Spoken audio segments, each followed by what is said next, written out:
Federation or in the diaspora. My name is Jacqueline Bryan, and I'm the host of this evening's Leadership Matters, which is hosted by the Prime Minister of St. Kitts and Nevis, Dr. the Honorable Timothy Harris. He uses this forum to keep you updated on matters of national interest and decisions taken by the Team Unity administration. This evening, we have quite an exciting program for you, as we usually do, and I'm looking forward to the discussion that will follow.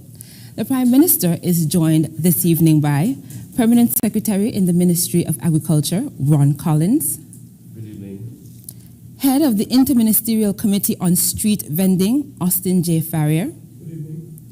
As well as Superintendent Cromwell Henry from the Royal St. Christopher and Nevis Police Force. Good evening. We'll begin this evening's program with the opening remarks from the Prime Minister. Mr. Prime Minister. Thank you very much, Jackie. My fellow citizens and residents, it is a pleasure to communicate with you through our popular interactive program, Leadership Matters. This is being aired across multiple media platforms, such as ZIZ Radio and Television, Facebook, and YouTube. This program is an excellent example of good governance at work. We promise better engagement, better information sharing, education and collaboration between the people and government. Leadership Matters, my press conferences and Parliament allow us to keep faith with the people of St. Kitts and Nevis. Our regular dialogue with the people through multiple forms and media is part of the consultative democracy that has become the norm since 2015. Tonight I will talk to you about the measures we are implementing to improve the condition of our workers, to protect their jobs, and to create new job opportunities, especially for our young people. Through prudent management, we are able to do this while ensuring the health and safety of our people. Over a year ago, we made a promise to you. We promised to build more homes, to create more jobs, and to keep our streets safe. Tonight I want to share with you how we are delivering on those promises. We are building on our record of delivering for you. We are building on our record of over 3,000 housing solutions delivered to families affected by hurricanes through the popular Hurricane Relief Program. We are expanding support to those impacted by COVID-19 through the Poverty Alleviation Program and income support relief on a scale never before attempted in this country. We continue with God's help to use our best efforts to manage the COVID-19 pandemic. As your Prime Minister, I am committed to service. I recommit to lead justly, with mercy, and walk humbly, consistent with the guidance found in the book of Micah. I remain resolute in my commitment to help the vulnerable, reaffirm the dignity of the poor, encourage entrepreneurship, and I promise to continue to work with all for a better and brighter future. That is why I am so passionate about creating jobs and looking after our people. Jobs are really about human dignity and enhancing the quality of life of our people. That is what your Team Unity government will continue to do. We will deliver real jobs. Our stellar performance of the fiscal affairs of St. Kitts and Nevis has been recognized in the IMF Article 4 concluding statement that puts us ahead of every other country in the hemisphere in terms of our fiscal strength at the start of the pandemic. We received this accolade because we managed wisely. We paid off Labour's IMF debt of $117 million. We paid down over $200 million on the land for debt swap to reclaim lands for the poor, and still we were at the top of the class in fiscal buffers. Using these lands reclaimed on behalf of our people, we were able to create jobs by building, for example, a brand new community center at Lodge Estate, building homes and distributing lands to many of our citizens and residents situated at Lodge, Otleys, and Keon, to name a few. Indeed, we have been focused on doing the right things the right way and correcting the wrongs of the past. People around the region have marveled at our ability to do as much as we have done, especially during this difficult time.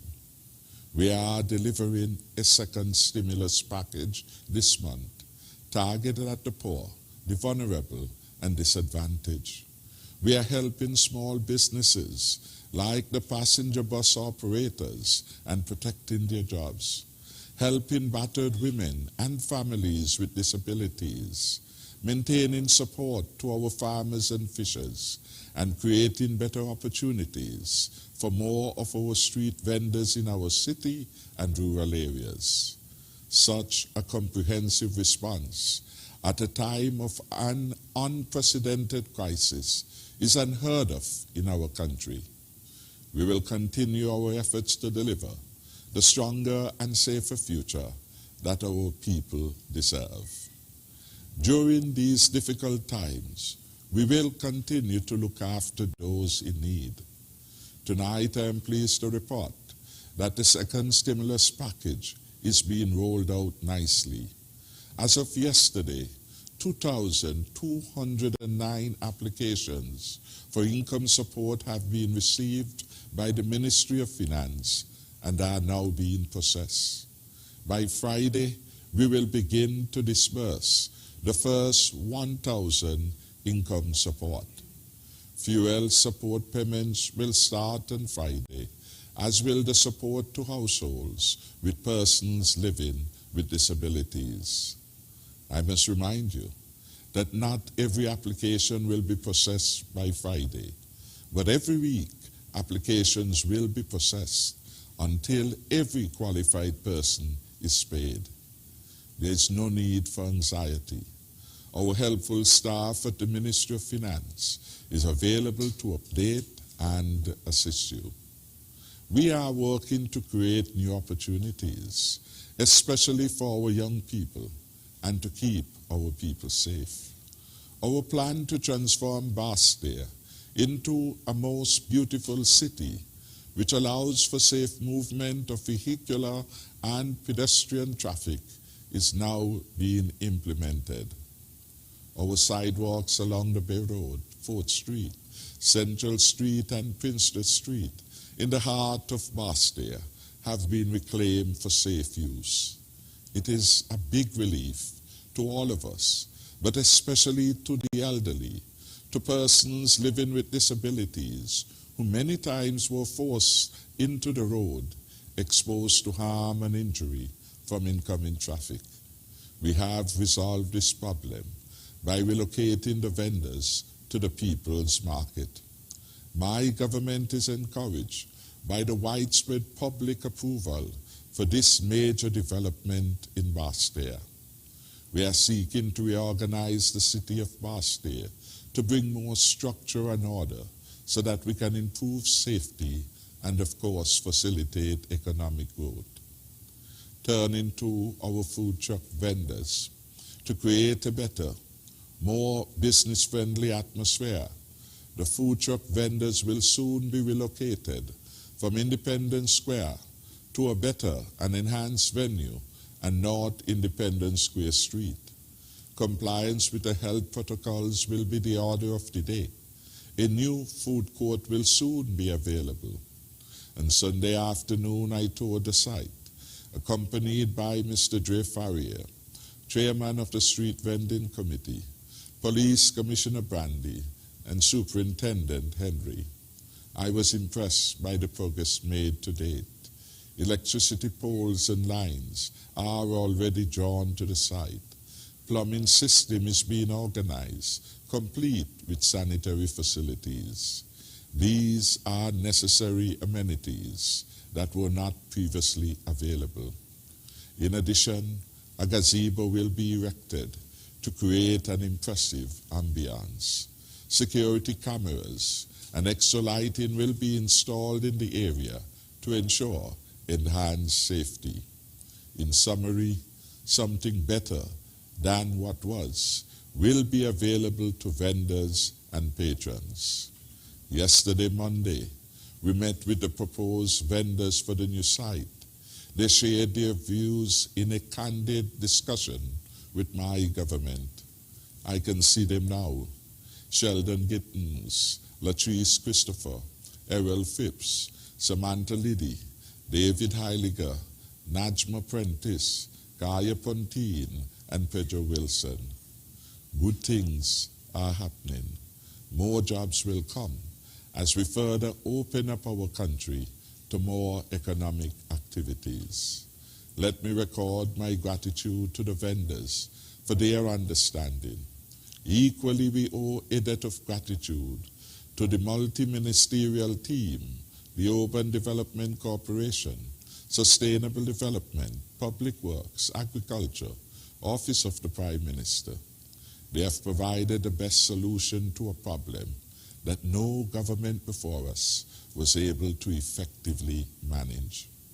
This is part of our plan to revitalize and reorganize downtown Bastia, making it one of the most beautiful, thriving, orderly, and clean cities in the world. Turning now to other areas of economic activity, I must stress that a strong business sector creates more jobs and more opportunities for our young people. And that is why we want a thriving country in which every community is alive and well.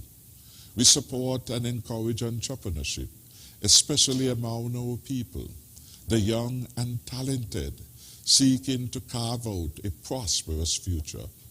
The hundreds of loans approved for small and medium-sized enterprises through the Fresh Start program provide ample evidence of our tangible support. Tax concessions to small and medium-sized enterprises again demonstrate our support. Our waiver of stall fees at the People's Vendors Market and fees associated with the North Square Street location is another example of my government's commitment to help small and medium-sized enterprises. It is our commitment to the success of SMEs that led my government to transform Black Rocks, creating booths for our sons and daughters to ply their trade in craft, in clothing, food, and beverage.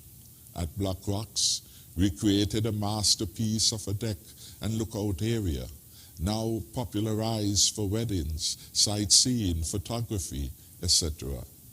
I must commend the young architect again, Miss Carissa Roberts, for designing that masterpiece. The more visitors to Black Rocks, the higher the patronage and sales for businesses there.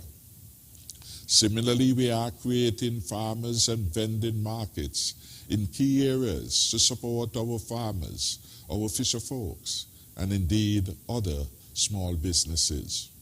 We started last Saturday at Bowyer Strip, Connery, and Pan Road. We shall improve on the temporary arrangements in the near future.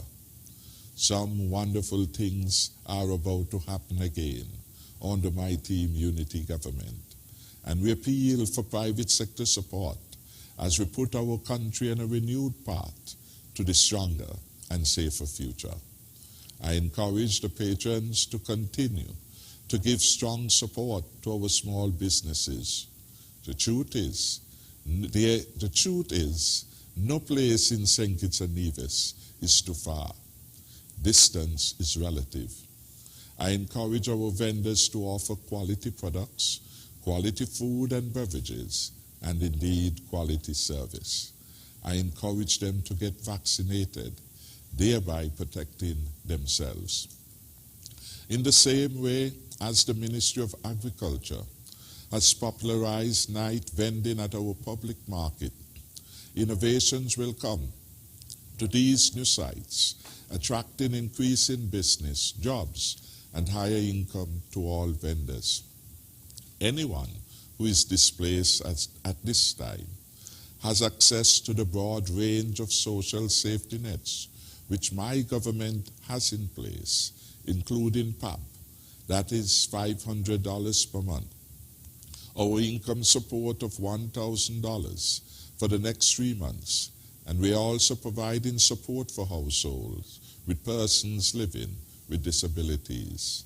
None will be left behind by my government. All are encouraged to contribute to a stronger and safer future for themselves and their families.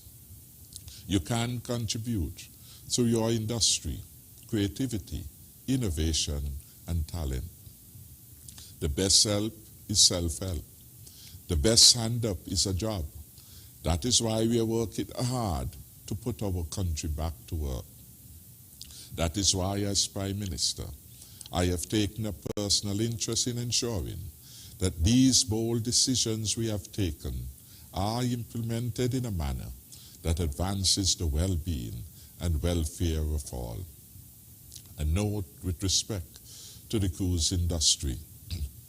Thursday was a red letter day for St. Kitts and Nevis.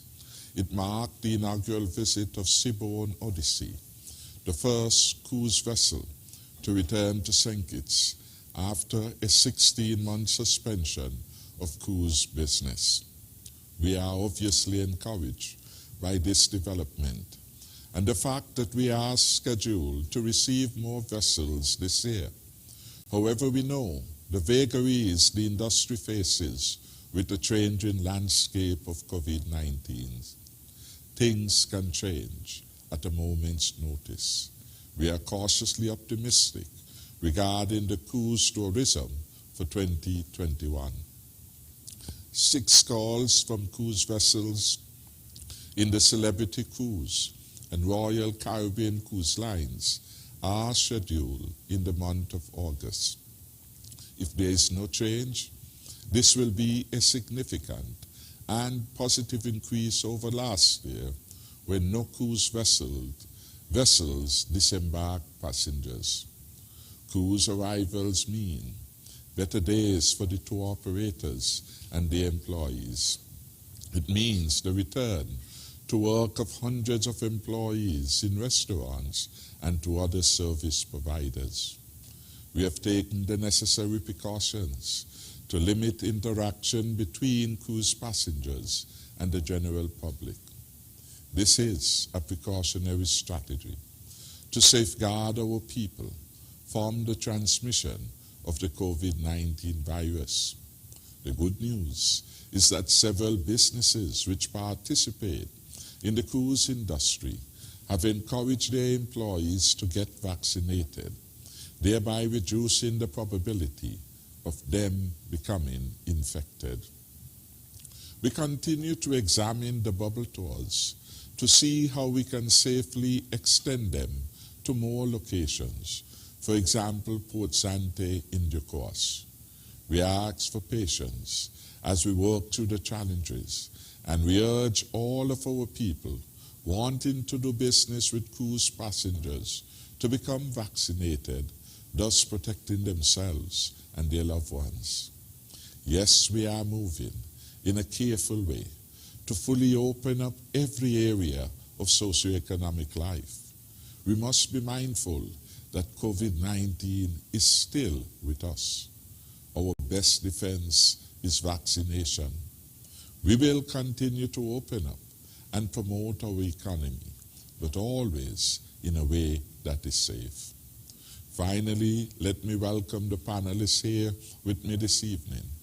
Mr. Ron Collins, our Permanent Secretary in the Ministry of Agriculture, et al. Mr. Cromwell Henry, Superintendent of Police, and Mr. Austin Dre Farrier, Head of the Interministerial Committee on Street Vending. I trust that you will find tonight's edition very informative, and I look forward to your questions, your comments, and concerns. Thank you. Thank you so much, Mr. Prime Minister. And now we'll hear from Mr. Ron Collins, Permanent Secretary in the Ministry of Agriculture. Mr. Collins? A blessed good evening to all.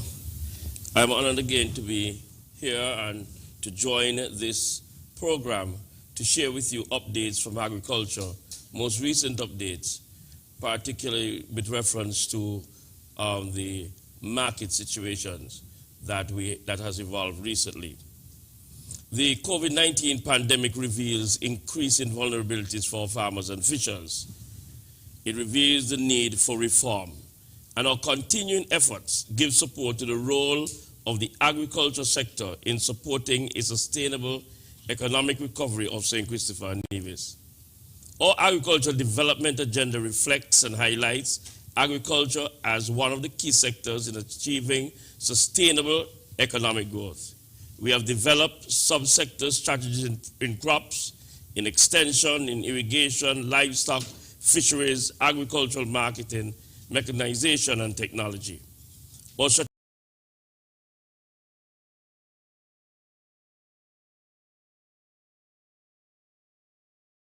marketing systems, products, fruits, and vegetable products. The main objectives include, but are not limited to, strengthening the capacity building of farmers and our agricultural technicians, adaptation of technically sound farming systems, availability and use of improved seeds, fertilizers, and other inputs, increase in yield on the various crops season, and increased income for individual farmers. Allow me to give you some brief updates from our ministry and the sector. Our Boer goat breeding program is organized breeding activities to effect genetic improvement within our livestock. And we have referred to this, I think, sometime last year. We envision to increase the productivity and profitability of breeds without undermining their resilience and genetic integrity and without expensive interventions. Tomorrow, Wednesday, some 25 Boer goats, female goats, will be made available to livestock farmers in the handing over ceremony at Neil's farm in Parsons. The Boer goat has a fast growth rate and excellent carcass qualities, making it one of the most popular breeds of meat goat in the world. Boer goats have a high resistance to disease. I also want to update you on our shade houses program. We continue to promote a number of alternative methods that seek to improve the overall efficiency, resilience of our crop production throughout our federation. One such system is protected agriculture, specifically greenhouse and shade houses. These shade houses offer many advantages for us. They will offer for us large increase in yield, produce quality and revenue, high water productivity, saving significant amount of water, significant reduction in pesticide use, lower production costs, healthier produce, low incidence of pests and diseases, and year-round production, and of course, improved quality and consistency of crops. Construction begins within the next week and will be done throughout the entire island at various sites. Our Farmer Assistance Program continues to function.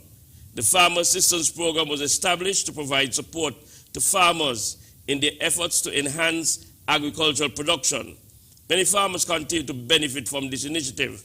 For the month of July, some 51 farmers were approved for assistance with items such as agricultural inputs, building materials, etc. Our Feral Animal Prevention and Control Program also continue to work well for us. The now completed monkey traps have been made available to several backyard farmers to assist in the management of these animals. Large traps are now being constructed for use by our established farmers to control the monkey problem. To date, we are well on the way to meeting our targets set for this program. Some 500 monkeys, 120 pigs, and 2 donkeys have been culled and halted from their destructive work and removed from our farms. We have some production initiatives that have been implemented. As of tomorrow, 1,000 coconut seedlings will be made available to the Department of Agriculture for their outreach centers and for distribution to farmers. A number of citrus plants are being sourced for production, including limes, lemon, tangerines, oranges, and grapefruits. 15,000 pineapple seedlings are expected shortly and will be distributed to our farmers. Some 6 acres of papaya seeds will be planted by farmers throughout the 3 districts in St. Kitts, and this will commence shortly. Tissue culture material for roots and tubers are being provided to farmers at Foy's. These include yams, eddos, dasheen, and tanyo. And we are working through CARDI to have these planting materials delivered in a timely manner. A number of new projects are currently being initiated at various stages of implementation. We have the innovative protected cultivation system for the Caribbean, supported by the FAO.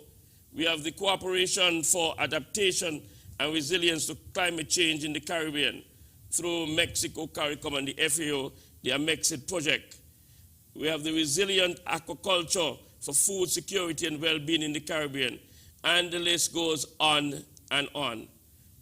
Shortly, we have already received final approval, and with the assistance of the FAO, we have spoken much last year of the need for reform, the need to chart a new path for agriculture, and this has now commenced with the support from the FAO and the assignment of the consultants. St. Kitts Nevis Agricultural Transformation and Growth Strategy plan for 2022 onwards to 2031. This will be a consultative process and will see agriculture go in the direction that we have so long spoken about. Our fisheries are not left out. We now have the FADs starting, the fish aggregating devices they use in the Federation of St. Christopher and Nevis to enhance our food and nutritional security, improve fisherman education and training, and create alternative livelihoods for our fish folk. From August, as of next week, the extension unit within the Department of Marine Resources, along with the FAD officials throughout the Federation, will begin construction and the deployment of FADs. These FADs will benefit every fishing community within our Federation, and the deployment will run from August to December of this year. Now we turn our attention to the public market. The public market, we would have seen some interruption to the operating hours because of the COVID, and we have now returned to the normal operating hours from 6 a.m. to 6 p.m. Let me pause and interject where another interruption would have occurred in the Old Road fisheries. During the 2-week lockdown, we would have seen the closure of that facility. To some extent, there were personal arrangements made with some fishers who required that assistance, but the majority of services operated out of the Bastia fisheries. The Old Road fisheries has resumed normal operation to support our fishers in that area. For the public market, we have resumed normal operation. Adjustments were made only during the partial lockdown to facilitate the curfew hours. We have vending spaces, 10 small rooms in the northwestern corner, and these were identified for craft vendors to date. They are not occupied, so we still have spaces. There are 14 mall stalls. The addition to this is that we have now made provision not only for meat vendors, but for also fish vendors. On the southwestern section of the market, there are 2 vending rooms. We have a restaurant, and we also have vegetable room stalls on both the eastern and western end of the southern part of the market. On the southeastern section of the market, there is a vending room. Vegetable and fruit stalls, we have some 184 of them, now occupied by 160 vendors. Sorry, 110 vendors. 160 of those stores are occupied by 110 vendors. Our equipment are up and running. We have 3 drills. They are now in use. We have a freezer. It's being maintained, our meat saw, and our backup generator. The toilet facilities in the market available for public use, and they are in good condition and they are well maintained. We have regular garbage removal with garbage bins throughout the entire market, adequately and strategically placed. As the Prime Minister would have advised, the market fees, all market fees, have been suspended in accordance with the government's second stimulus package for 2021. Our security at the market is adequate. We have increased staffing at the market to provide assistance in the management of the operations and the implementation of COVID-19 protocols. Our maintenance and repairs, currently we have earmarked the roof, and that should begin shortly. There are some areas of the roof where that has seen some damage over the years, and that is being addressed. Stall doors are being constructed to ensure that every stall has a door and vendors can secure some of their goods there. Parts of the flooring that may be faulty is also being addressed.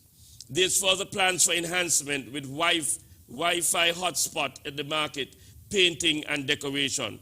Much promotional activities, including our night markets and so on, will continue and is being coordinated by the ministry with promotional events activities by the communication and media unit of the ministry.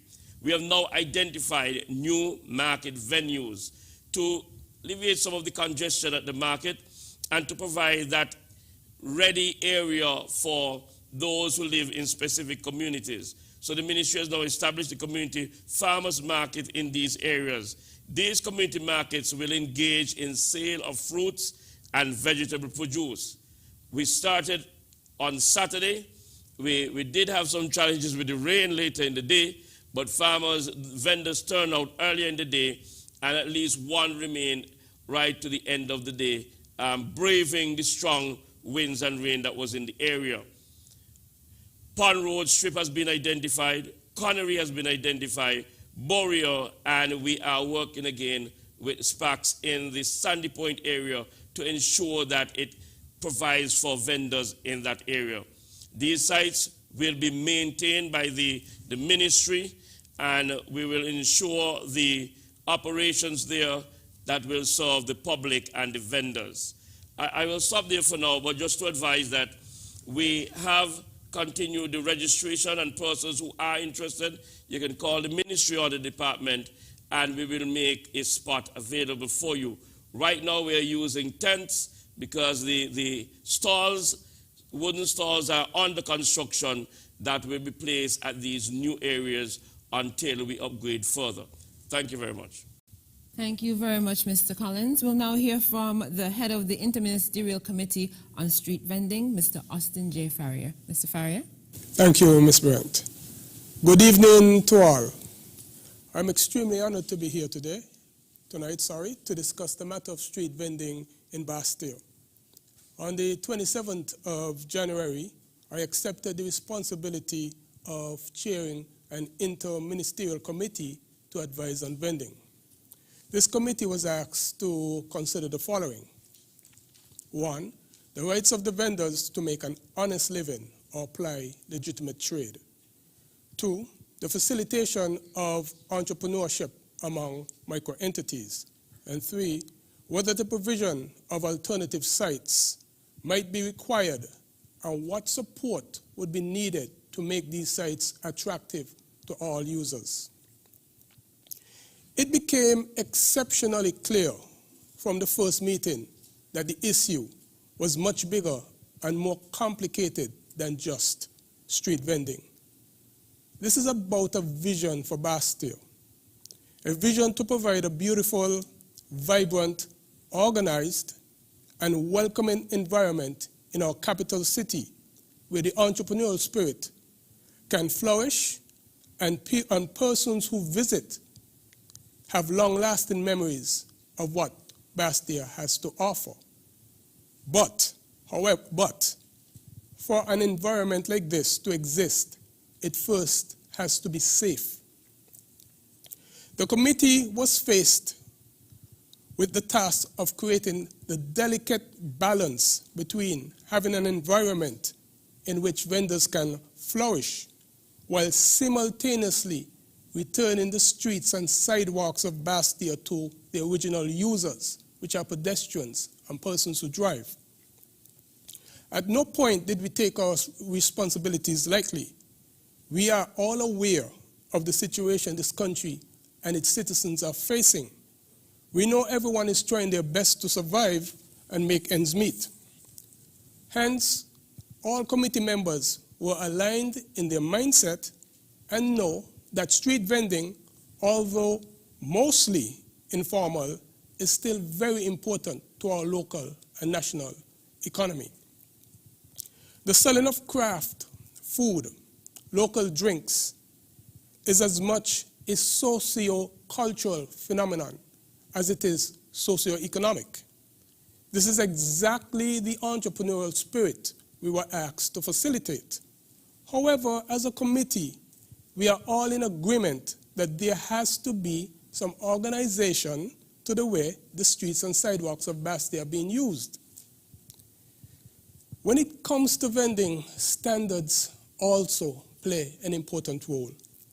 Our public health cannot be compromised, especially when it comes to food standards. This is definitely not the time to take unnecessary risks with our health. That is why, if an individual wants to conduct any activity on the streets and sidewalks of Bastille, the committee is recommended that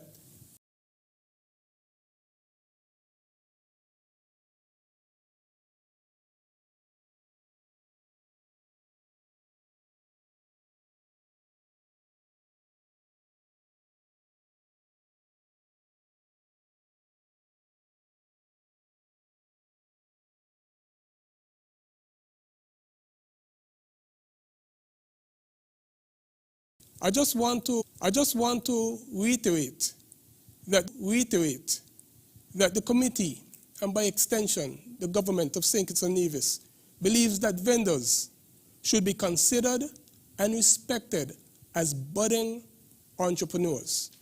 They deserve the proper support and tools needed to develop their business in an organized, safe, healthy, and lawful way. Thank you. Thank you so much, Mr. Farry. And now we'll hear from Superintendent Cromwell Henry from the Royal St. Christopher and Nevis Police Force. Superintendent? Thank you very much, Jackie. And a pleasant good night to all listening and viewing this program tonight. We continue to see the easing of restrictions in this new iteration of the Emergency Powers COVID-19 regulations. While most of the provisions of this new regulation remain the same as the previous versions, this latest version, which commenced on July 26, has allowed for more time before the night curfew begins. The night curfew now begins at 11 p.m. and ends at 5 a.m. the following day, and this will continue until August 9th. This reduction in the curfew hours is possible because of the cooperation of the majority of you, the residents, and your adherence to the COVID-19 protocols. We have seen consistently single-digit number of new cases reported. If this current trend continues, then we can expect a further easing of restrictions and reduction, if not complete removal of the curfew. The restriction on social activities remain in place and continue to require permission from the Commissioner of Police. Mass gatherings are still prohibited and only limited social activities are being approved. We are reminded that we are not yet out of the woods, as we are still seeing new cases daily, which indicate the virus is still in the community. Again, if you continue your adherence to the protocols and our number of new cases remain low, other social activities will be considered. Our street vendors who were removed from the streets because of the health and safety risk associated with this activity, as it was then, are being relocated to more conducive environments. the provision restricting street vending remains in the current iteration of the emergency powers regulations. We crave your understanding.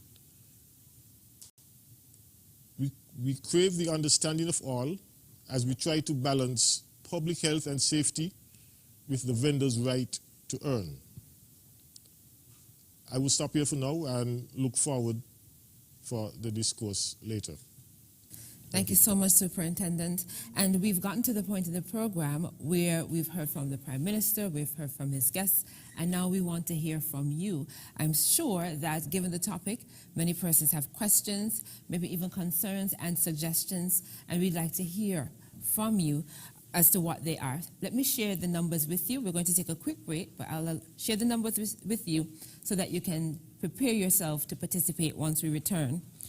The call-in numbers are 466-2666, 662-8674, 767-4765, and the international line is 1-239-645-4500. Those numbers are listed at the bottom of the screen for your convenience. We have two numbers that you can use to send WhatsApp messages to if it's more convenient. And those numbers are 661-5683, that's 661-5683, or 660-7168, that's 660-7168. So, prepare yourselves, gather your thoughts, and when we return, we will open up the phone lines.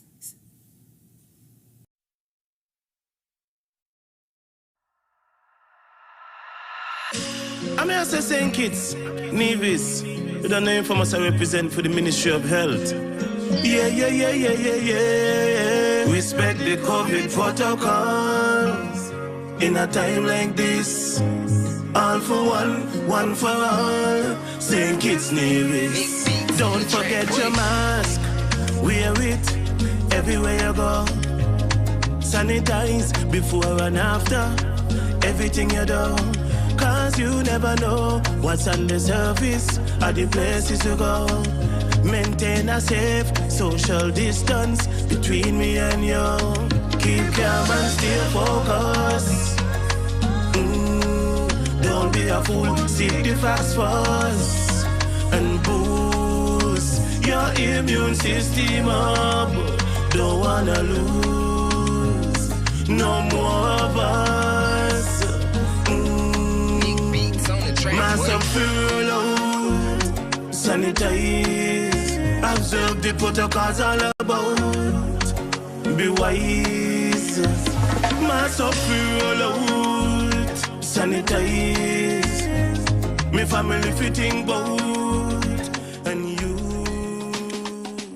Blessed love and greetings. This is Infamous, and I am here to encourage every Kittitian and Nevisian to remember that we have our part to play in the fight against COVID-19. So sanitize, wear your face mask, practice social distancing, and go and get vaccinated. For me no know about you, but me love St. Kitts bad. Easy no man.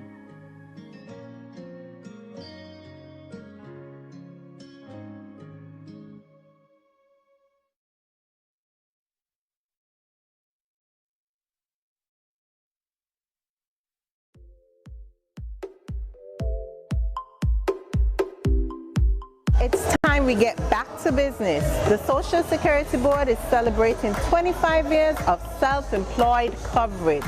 And to get back to business, we're hosting a free virtual seminar on Wednesday, July 28th at 7 p.m. to 8:15 p.m.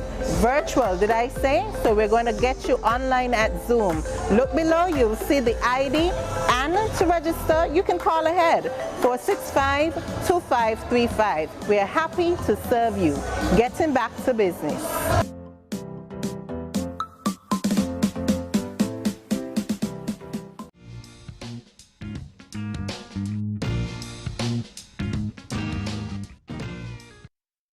Welcome back to Leadership Matters, which is hosted weekly by the Prime Minister of St. Kitts and Nevis, Dr. the Honorable Timothy Harris.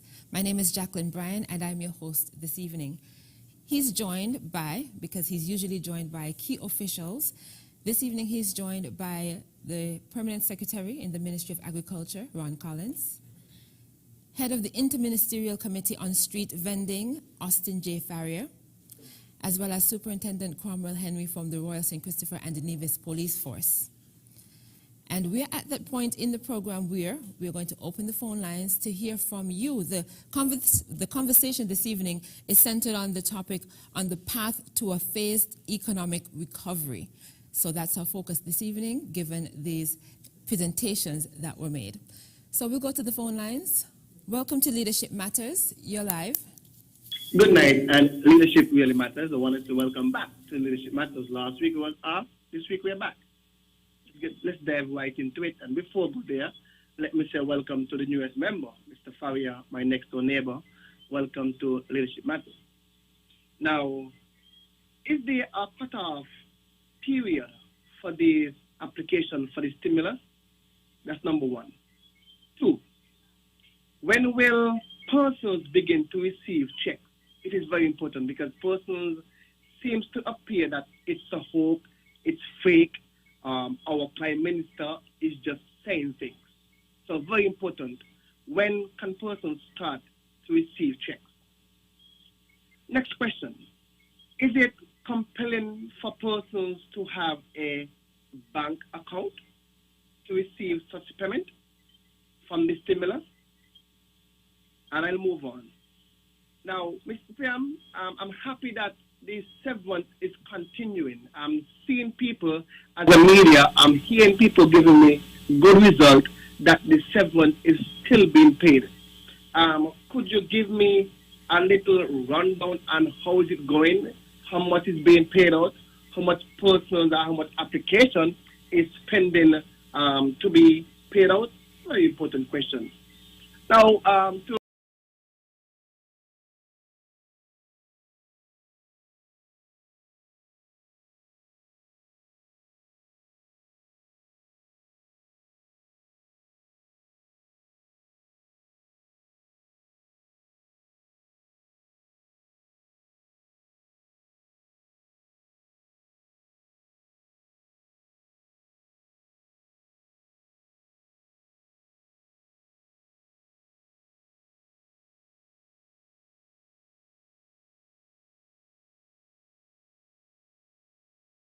and moving forward so we can sustain our economy.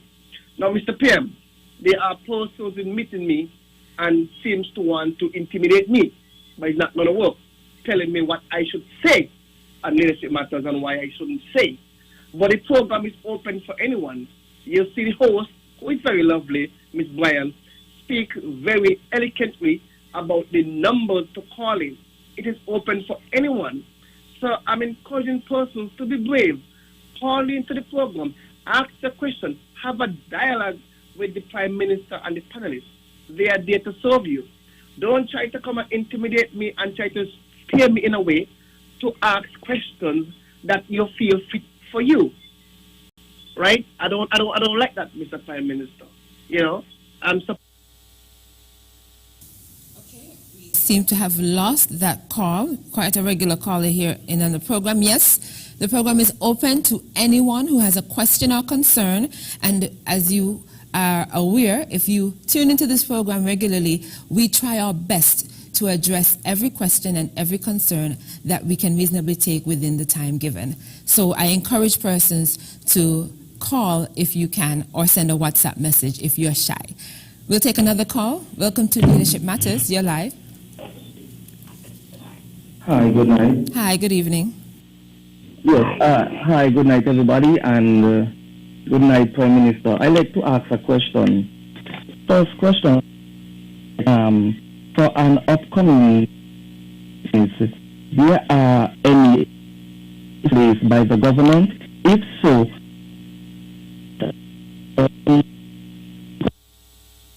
Caller, your connection is not the best, so we are hardly hearing you. You were cutting in and out.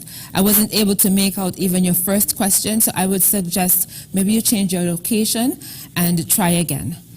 In the meantime, we'll take another call. Welcome to Leadership Matters. You're live. Hello. Hi, good evening. Good evening. Put the volume on your radio or television or whatever device you're using to listen to the program, please. All right. In the meantime, we'll take another call. You hear me now?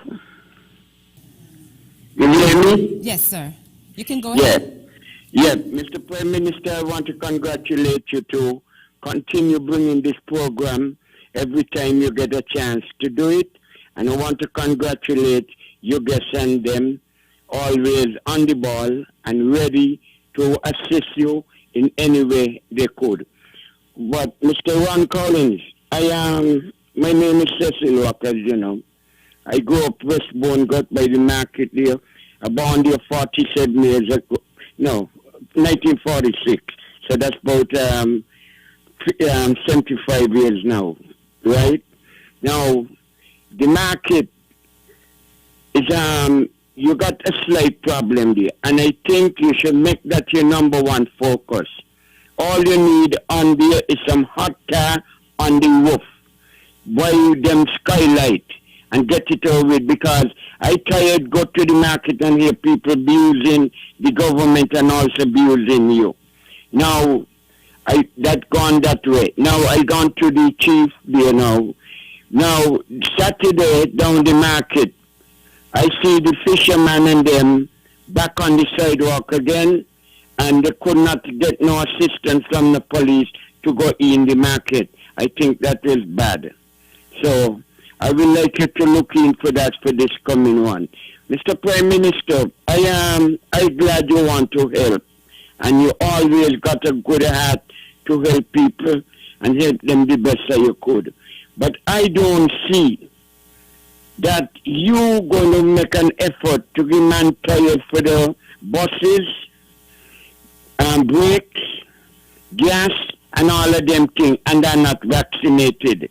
The reason why I'm saying that is that they have to carry old people, they have to carry young people, and those people are the quickest one to get sick. And I don't think you should give no bus drivers no help unless they're fully vaccinated. And then Mr. Farrier, now, I'm glad to hear from you, and your message is very good and talentful for the city of St. Kitts and Bastia especially. So, by the help of God, you will get you by keeping things in order. You got Comrade there, the inspector there, the superintendent, he will help you out. So, Mr. Prime Minister, look into that. I'm not telling you what to do. I cannot tell you. I don't have the authority to tell you what to do, but just put a note there on the paper, and then you look over it and see if it's right.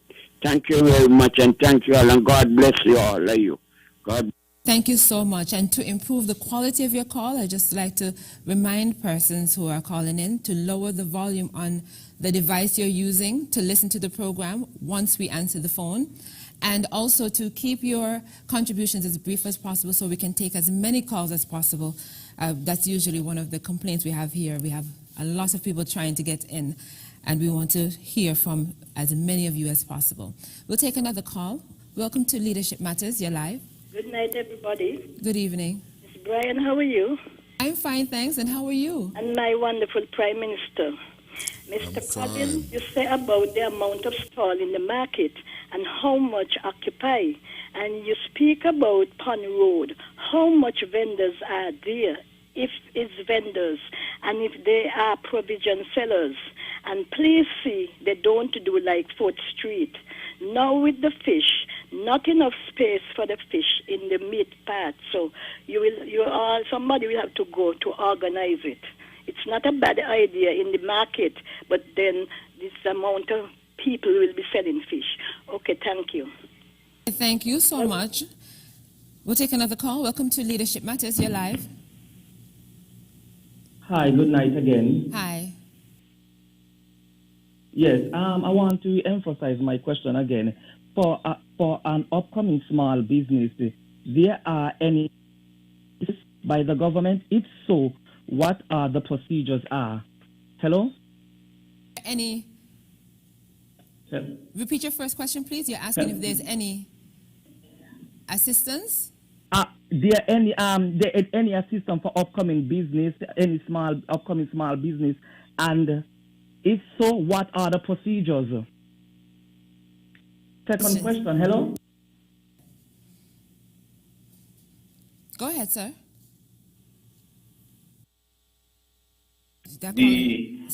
Having some difficulty with the line. We'll take another call. Welcome to Leadership Matters. You're live.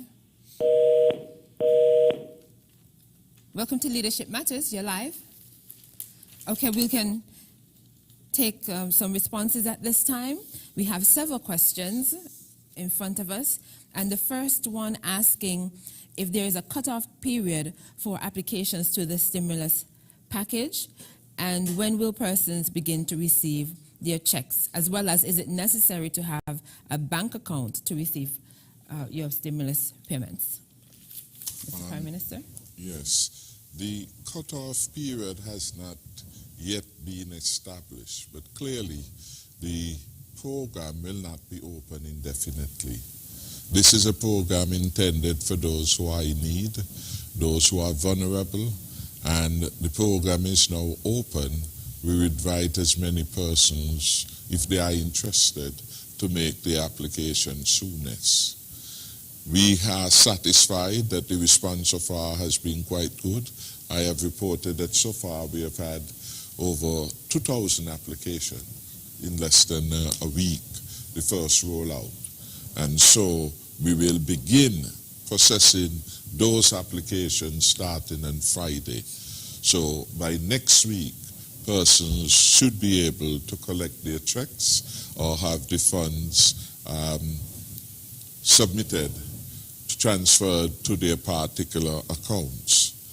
With respect to the question regarding whether it's compulsory to have bank accounts, I would say no.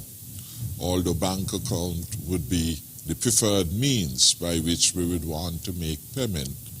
Largely, it is a safe way to make payment, and secondly, it avoids crowd of persons having to be at the treasury to collect their checks, because the alternative to bank transfers would be a payment by check, and that has to be collected and signed for, etc. So that is the preferred means. We understand that a number of persons may not have bank accounts or may not be able to go to the bank in the manner in which may be required by the circumstances. And so just as we do with the PAP, we have about 95% plus of all payments under the PEP program being transferred directly from the Treasury to the accounts of the applicants. And there are some small number, less than 5%, who will go to the Treasury to collect their checks. So while we are encouraging persons to utilize their bank accounts because it's easier for all and perhaps a more reliable way, we are sympathetic to those who may still want to have their cash, and we are facilitating for the time being. So, well, that caller also asked Mr. Collins for an update on how many farmers benefited from the first stimulus that was distributed, and if there will be a second rollout for farmers. The first stimulus that was rolled out in 2020 saw reduction in prices for farm inputs across a number of areas.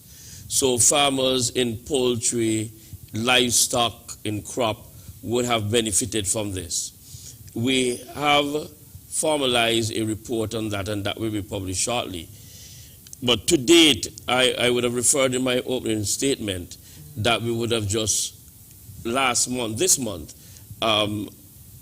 approved some 51 requests for assistance, and this included things like building materials where persons are expanding their business, seeds and other input. Now it's somewhat difficult for me to quantify it right here in terms of last year, because we had farmers benefiting from reduction of prices in the inputs, and some, not just reduction, but completely free distribution, and also the other inputs. But it is a continuing process, and the farms are still available. Farmers are allowed to apply. We do it in a much more systematic way to ensure that the assistance is not wasted, and the assistance goes into areas that can definitely improve the production. So the extension officer will visit the farm and will work with the farmer to ensure that this is the best way of responding to the challenge, and then it is forwarded to the department for further input before approval. So it is a process of the farmers applying and the extension officers providing assistance.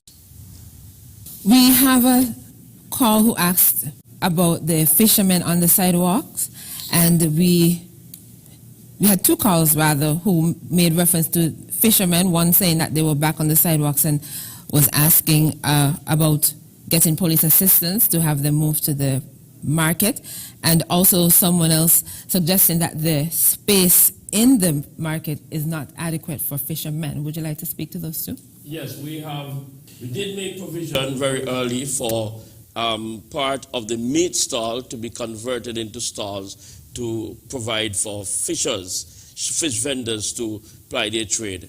We have reviewed that and recognized there is need for increased spaces, and the Marine Resources is currently reviewing that to see how best we can respond to that concern.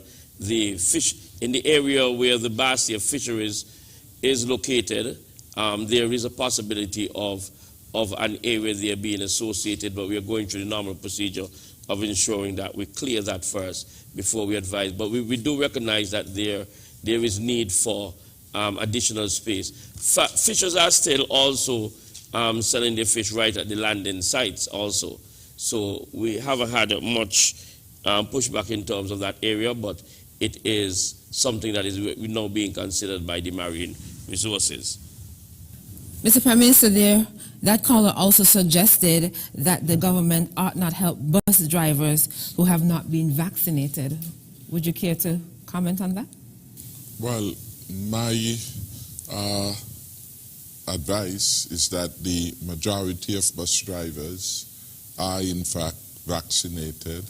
If there are some who are not, we certainly would want to strongly encourage them to do so tomorrow and to put that behind them.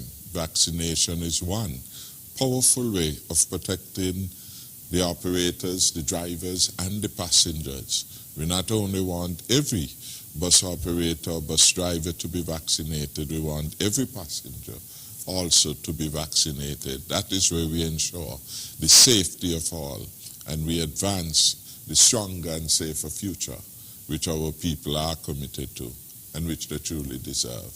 Without persons being vaccinated, they are going to be left behind, because the world is moving apace, and everywhere countries are considering options available to them, because unless you have a critical number or proportion of the population that is vaccinated, it will hold back the onward movement of the country. So it is our most powerful tool in the fight against COVID-19. If we want to move forward and we want our country to progress, we should quickly get ourselves vaccinated. Mr. Collins, a caller asked how many vendors are located along Pond Road? Currently, we have registration in over 20 persons who have registered so far for the Pond Road area, although there are persons who are currently using it who we have not captured yet with the registration form, but we're reaching out to them. And the caller who actually called back, and I'm happy that he did, to ask his question, for upcoming small businesses, is there any assistance for them? And if so, what is the procedure to access it? Well, I would want to recommend that the person visit the Ministry of Trade, which is the line ministry most involved in the distribution of assistance. and managing, for example, the framework by which a range of support, concessions are granted on materials, etc., advice is given with respect to the viability of businesses, preparation of business plans, etc. So for more information, I will recommend that the caller should visit the Ministry of Trade and speak to Mr. Philip Brown or any other of the officers involved intimately with issues of small business development. Thank you so much for that. And if you're interested in participating in the program, let me tell you what the numbers are so that you can call in if you have a question about agriculture, policing, or street vending, or any other matter, because I don't think there's ever been a time when any other matter has not been addressed on this program. Feel free to share that with us. So the call-in numbers are 466-2666, 662-8674, and 767-4765. The international line is 1-239-645-4500. So those numbers are listed at the bottom of your screen. You can also send messages and questions to WhatsApp. The numbers for the WhatsApp messages to go to are 661-5683. That's 661-5683. And 660-7168. That's 660-7168. We'll go back to the phone lines. Welcome to Leadership Matters. You're live. Yeah, good night. I'm back with Sean. In terms of the vending, I know definitely from speaking to one of them, the food truck vendors, they was very happy, and they seemed to think that the outcome was very fruitful from the meeting with the Prime Minister. My question, so I guess is Mr. Faria, could you elaborate if there will be any fees involved for those food truck vendors? I know the Prime Minister speaks very good about the water structure and the lighting and what's not. And could we know how many vendors would be allowed in that space? And I just want to thank the government for providing space for vendors. Persons think that the government has to, but whether they has to or not, the point is the government is looking out for the people, and I'm happy that we can walk as the Prime Minister freely in Bastia, especially persons who are elderly. It's a good job in terms of relocating the vendors. Thank you so much. We'll take another call. Welcome to Leadership Matters. Good evening. Good evening. Hi, good evening. I would like to congratulate the panel, including the Prime Minister, on a very good program this evening. I'm listening, and I really would like to see them do something with the market in terms of fixing the roof, in short order. I know change is not easy to be accepted, but, the vendors will come around at some point in time, cannot continue to do things the same way, especially with what was going on the streets, 4th Street. It was just a bit unsightly. So I'm really, really happy to see something is being done, and I'm concerned about the farmers as well, so I'm happy, they're getting some assistance as well. I keep on saying, we always have to pay attention to agriculture because, it's supposed to be the mainstay as well. And I would like to send out a strong message to the vendors. I hope they're listening. I don't just want them to survive, but I want them to thrive, make a profit from their sales, so they cannot do things in the same old, just as usual. They have to get on board. Things have changed. Much for your contribution to the program. We'll take another call. Welcome to Leadership Matters.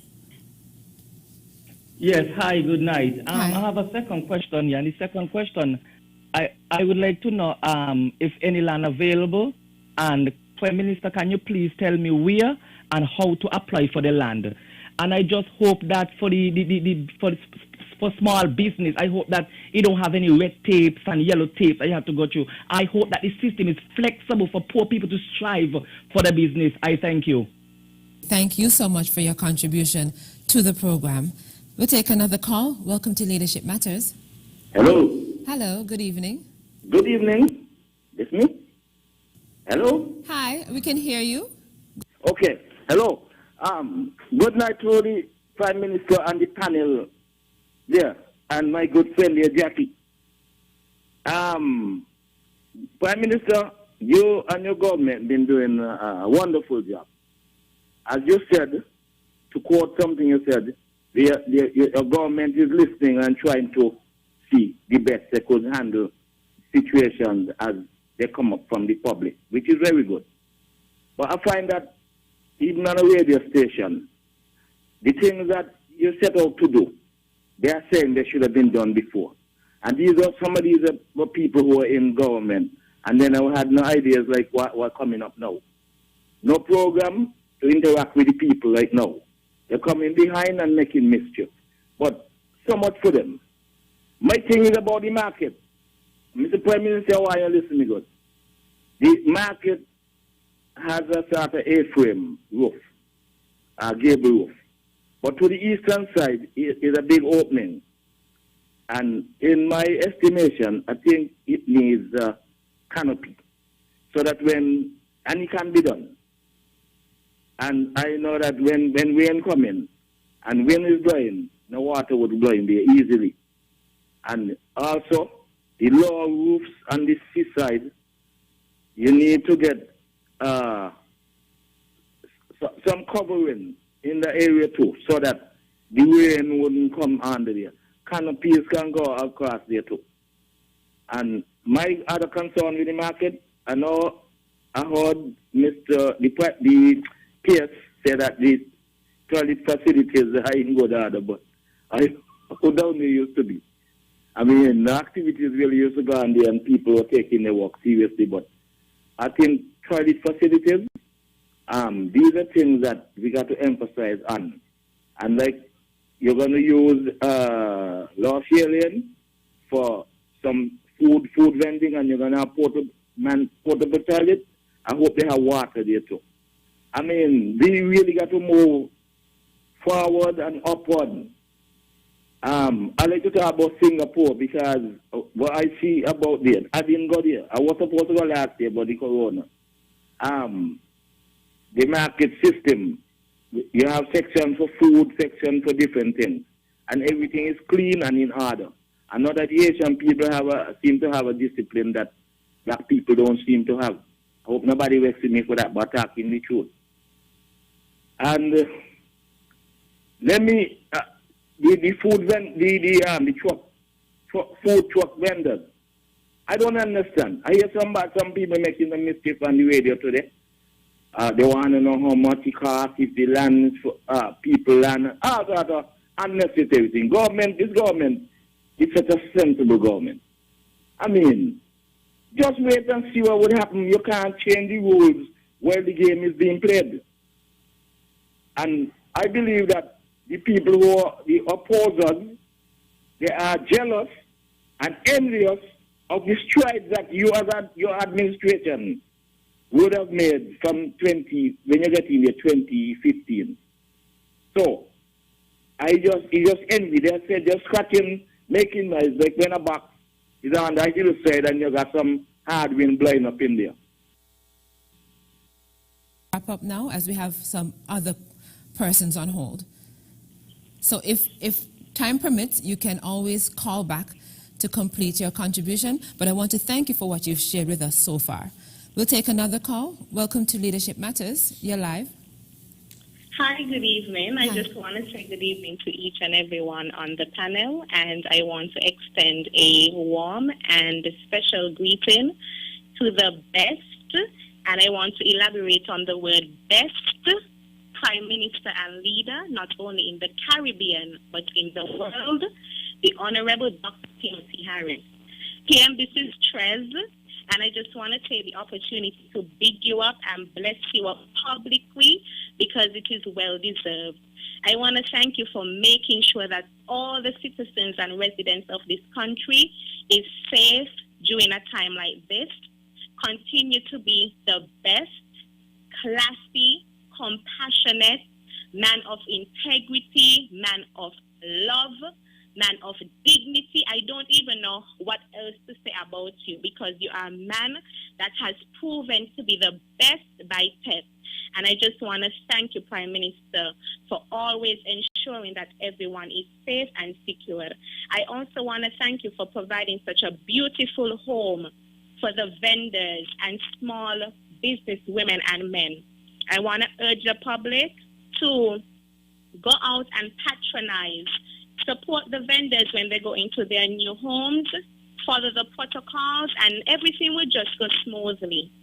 Prime Minister, you are doing an excellent job, and it has been proven time and time again. May the Lord continue to bless you, keep you, nurture you, and sustain you. And you know how I feel about you. I love you so much, PM. Continue to be safe. Continue to keep a strong head. Continue to keep a level head. I know that you're a man that is not easily distracted. You are not easily intimidated, because you were sent by God to lead and sail this ship called St. Kitts and Nevis aright. May the Lord continue to keep you, as I said before, and continue to be safe. I thank you for this contribution. Good night. Thank you. And we thank you for your contribution. Thank you for calling in. We'll go back to the phone lines. Welcome to Leadership Matters. And there's a lot of wind in the background. Hello, good night, Jackie, good night. Hello, good night. Good evening, you're live. Yeah, good evening, Jackie. And good evening to the Honorable Prime Minister there, and to his rest of the panelists. Jackie, tonight I just want to commend the Team Unity government to doing a wonderful job. Regardless of what people might say, we got to accept changes, because changes bring new things and changes bring good things.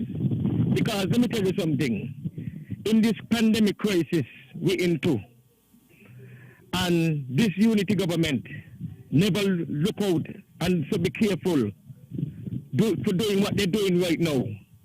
I believe that we'll be worse off and how we be right now and other countries. Because let me tell you something. Now the government is trying their endeavor best.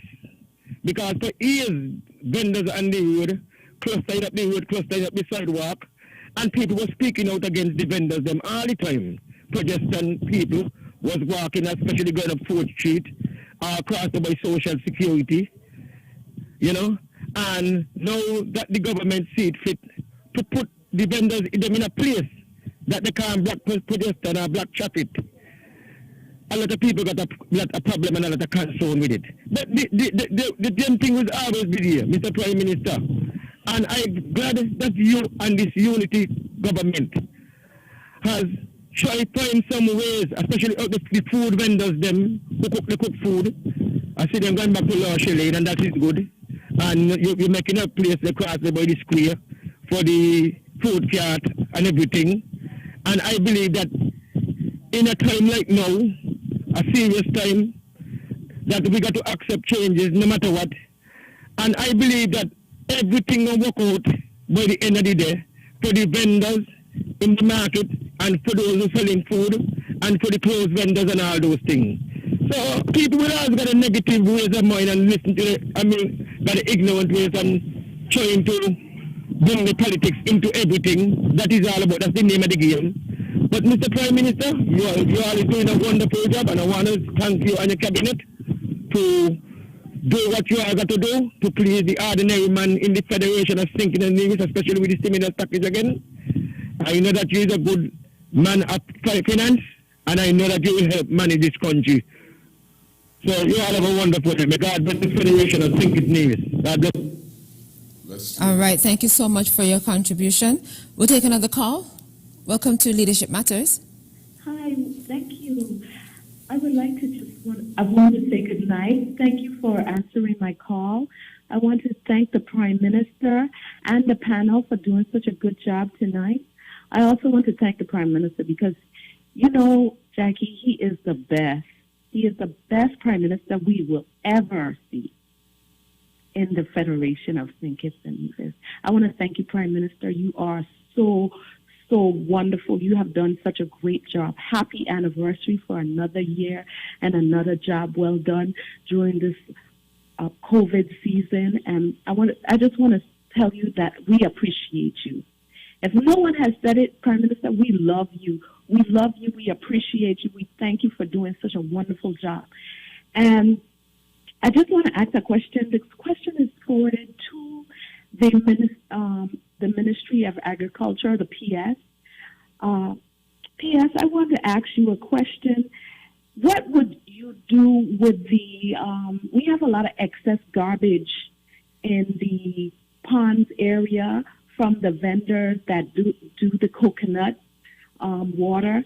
I want to know if it's possible that you can put something in place that garbage will be picked up and we won't have all that coconut husk and everything left back from those persons that are doing the coconut sales. It is very disturbing to see our beautiful island so broken down with all the garbage and debris from coconut husks on side roads. Can you please put something in place that they will be able to remove them and keep the island clean? Thank you. Have a good evening. Thank you. Have a good evening as well, and thank you for participating in the program. We'll take another call. Welcome to Leadership Matters. Hello, good night. Hi, good evening. You're live. I want to say a good evening to the panel, of course, and to the Honorable Prime Minister there. This is for the PS in agriculture. Two little areas. The area on Pond Road, please take note that it is a waterlogged area. When there's rain across that area, you know, much activity can't be held across there. Those vendors will be experiencing a problem with water. So maybe we need to have it graded or filled, something to avoid that.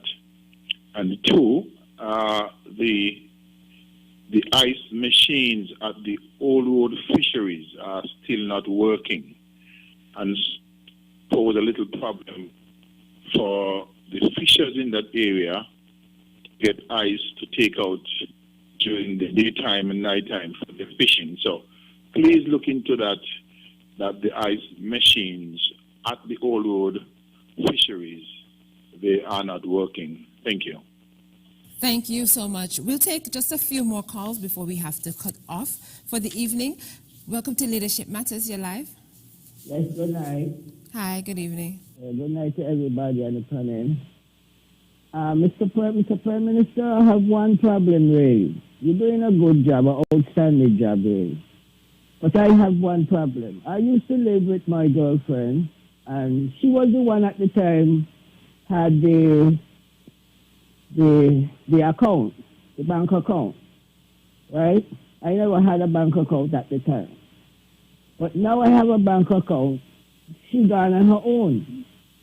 So it leaves me now without getting the $500 monthly. So I want to know how I now could come and get my $500 from me and my son. Can you please answer me? Sure. I've taken a note of your question, and if you keep listening, you'll hear the response. Yeah, I'll be sure. Don't worry. Yeah. Okay. We'll take I'm told we have just a few more calls. We'll take those. Welcome to Leadership Matters. You're live. Yes, good night. I would like to know when the Fresh Start program, when it's going to start. And second question, when NAC embark in building houses for the ordinary poor man, please, I would like to know, please. And I would like to know when the Fresh Start program, when it's about to start. We emphasize the point. I thank you. I thank you for your contribution to the program. Do we have any additional calls? If so, we'll take the last one. Welcome to Leadership Matters. You're live. Yes, hello, good night. Can you hear me? Well, there's a strange noise coming from the background, so I don't know if you have to the volume on something. Any better? Not much, but we'll try and hear what you're saying. Go ahead. Okay. First I want to say I'm one of the vendors, but my concerns are right now, where do I go to sign up for one of the designated areas for us to operate.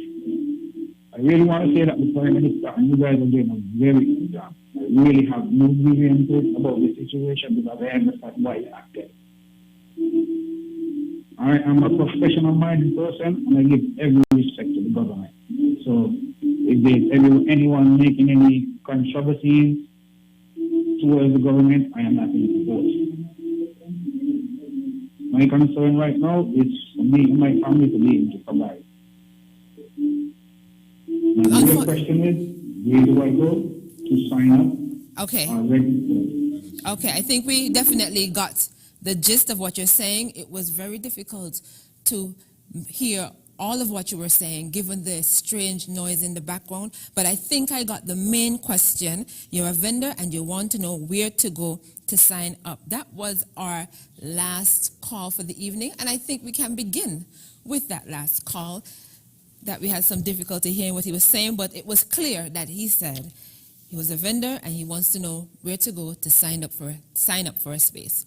Mr. Farry, I believe that's your area.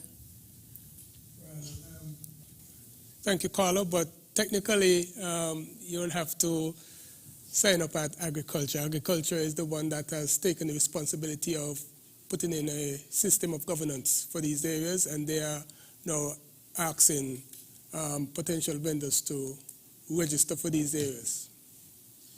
Yes, the Ministry of Agriculture will facilitate the signing up and will help you through the process to ensure that you get the space that is being requested. Right, so just call the Ministry of Agriculture, or you can visit government headquarters. If you're going to call 467-1016, 467-1016, or you can call government headquarters and ask for the Ministry of Agriculture, and we will guide you through the process. It's a very simple process, and it will provide the necessary guidance and so on for you to ensure that you're well pleased. Well, at this time, I think we can take a quick break. We can address the calls that we got just now, as well as any WhatsApp messages we have received this evening, and then we'll have the closing remarks. So stay tuned. We're going to take a quick break, and then we'll be right back.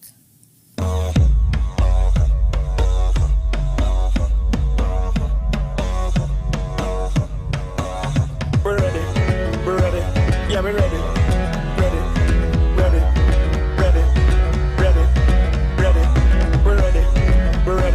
Yeah, we're ready. Ready.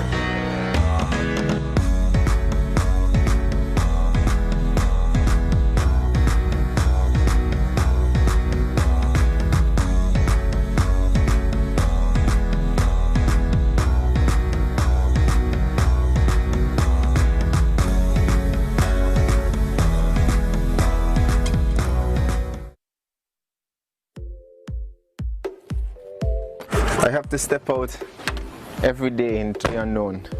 It's a challenge to think about growth when everyone's just surviving. However, building resilience is allowing the self-employed to ride the changing tides. I am back to business by creating digital channels for my customers to view my products. I'm back to business by creating a seamless e-commerce experience for my clients. So I'm back to business by adhering to the COVID-19 protocols to ensure business continuity and the safety of my clients and myself. Social security, working together to build a sustainable self-employed sector.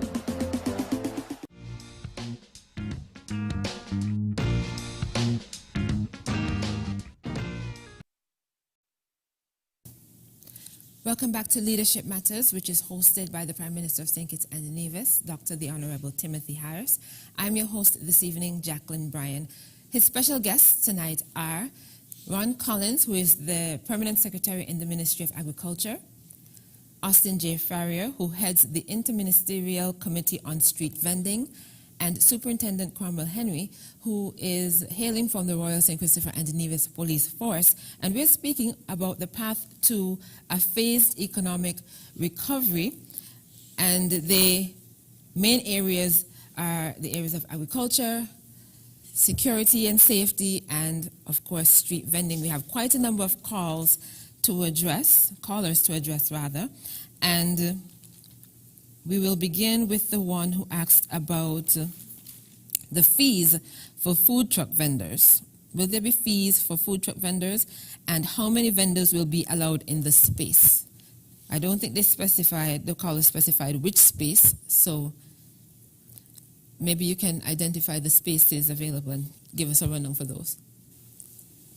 Thank you. Thank you, Ms. Brandt. I'm assuming that the caller meant this space at North Independence Square Street.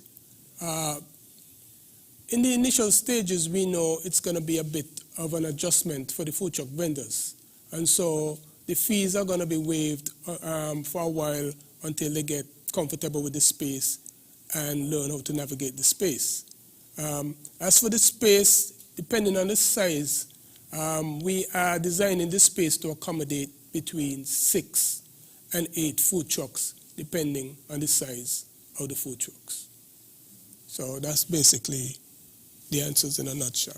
Mr. Collins, we had quite a number of callers who raised concerns about the market and its infrastructure, mainly the roofing, as well as the facilities there. Can you speak to that? Yes. Currently, we have completed the study of what is required to address the roofing challenges at the market. We have had the studies, we have had the submission, and work will begin shortly. It is mainly the area where the glass roof is, the sunlight area. There's some rotting around that area, and we have had the necessary technical experts study it and advise the ministry. So we have made the necessary submission, and we expect to receive the assistance shortly so that we can commence the work. That is for the roof. We would have also met some serious problems with the air conditioning in the meat facility area. That was addressed, and it has now been resolved. The chill rooms are back up and they're working, and we are looking at the increased use of this facility now and what impact it will have on the equipment and so on. For example, the maintenance of the market in terms of cleaning. We have had increased cleaning. In fact, Sunday again, we would have had persons there cleaning the market while it's empty. So we do not have just the regular cleaning by the cleaners who are there, which we are also upgrading, but we also have cleaning on the weekends now to ensure that the market is flushed, it is clean. We have had increased maintenance with the toilet facilities, the removal of waste, garbage and toilet waste from the facilities as well. So we have beefed up our services in terms of maintenance. The stalls also, we would have received necessary guidance and advice on the repairs to the stalls. In terms, the stalls are solid. They are concrete stalls, but I refer specifically to the doors that are on the stalls. So we also have had advice on that, and that is also being repaired. But we understand the challenges in terms of the roof, but we needed the expert advice and guidance on that, and we have had that. So we will bring corrective action to that almost immediately. Mr. Prime Minister, the caller wants to know if any land is available. If it is, where and how to apply. There are some lands available. I would recommend, though, that the caller go to the Ministry of Sustainable Development, which deals with most of the land matters, and or the NHC, and that caller can have more specifics in terms of location, etc. We have a caller who asked about the garbage left behind by some vendors. They made specific reference to those along Pond Road and coconut vendors. Mr. Collins, can you address that? In all those areas, we have now assigned bins. However, we will also need the assistance of those vendors so that they can remove their garbage from the site and have to throw them in the bin. So when it's time to collect the bins, that would have been taken care of. But some patrolling of the area and assistance will be provided to ensure that at the end of the day, we'll have workers at the end of the day, we will have the vendors cooperating, and I can only request the assistance of the vendors at this time. The mention was made of the coconut vendors, that the bin will be there, that you throw your remains, leftovers in the bin, and we can remove it from the area. But all of the sites are now covered in terms of once there's a Saturday market, we have bins, we have toilet on the site. Immediately following that caller was another who had concerns for the area, but this time about how waterlogged it gets when rain falls. Is there anything that can be said about that concern along Pond Road? Basically, we will look into the issue and address it accordingly, basically. Okay. What I can add to it, though, is that it's tents that are being used in that area, particularly, so it is easy to move. Once we know historically that has been associated with that problem, we have to adjust ourselves to climatic conditions and those realities that we cannot change. And so it is mostly tents we'll be using in that area. In the other areas, we are building some structures for the stalls. Okay. We have a caller who asked about, well, who brought it to your attention that the ice machine at the Old Road Fisheries is not working. We have been advised of the problem with the ice machine in the Old Road Fisheries. The Department of Marine Resources has made intervention. They would have spoken to fishers in that area. I know there was a system of transporting ice from Bastille to Old Road to ensure that our fishers were not disadvantaged during the time that the machine was down. They began to source the parts for the machine first. They began to work on the machine. They did that, and there was still a breakdown continuously. Then they looked at sourcing new parts for the machine, and they would have been, because they came from Japan, and we would have been advised, because I was copied on the email, that the parts have been found and they should be here shortly for installation.